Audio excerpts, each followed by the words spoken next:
Assalamu alaikum wa rahmatullahi ta'ala wa barakatu. Barkanku da zuwa Arewa Smart TV. Dan Allah ina roƙonku idan wannan ne zuwanka na farko ka daure ka ƙara mana subscribing ka danna ƙararrawar sanarwa ta yadda za mu ringa sanar da kai da zarar mun ɗora sabon shiri. Mun gode.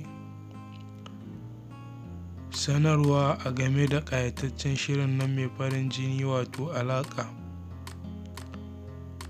Ali Nuhu Muhammad wanda shine daraktan wannan fim din mai farin jini ya fitar da sanarwa a shafinsa na Instagram cewar zai dawo haska muku wannan fim mai farin jini wato alaƙa ranar 9 ga watan Disambar wannan shekarar da muke ciki in Allah ya yarda.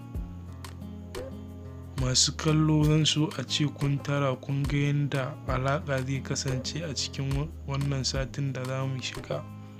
Halisa ta ɓata, ina ta shiga? Wa ya ɗauke Halisa? Hisham ne?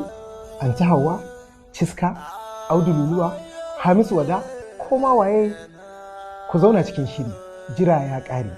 Alaƙa zai ci gaba da zo muku daga ran 9 ga wata, wato Juma'a ta sama kenan in Allah ya kai mu. Misalin ƙarfe 8 a Ali Nuhu YouTube channel kamar yadda muka saba kawo muku. Muna ɗaukar lokaci ne a ɗan samu tsaye ko ba don kome ba, illa don mu inganta muku shirin mu sake kawo muku shi. Kamar yadda muka kawo muku season 1 ya ƙawatar da ku.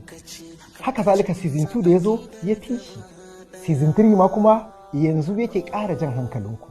To ina tabbatar muku da cewa wannan karan mun dawo yadda za mu ƙawatar da ku kamar yadda muka saba.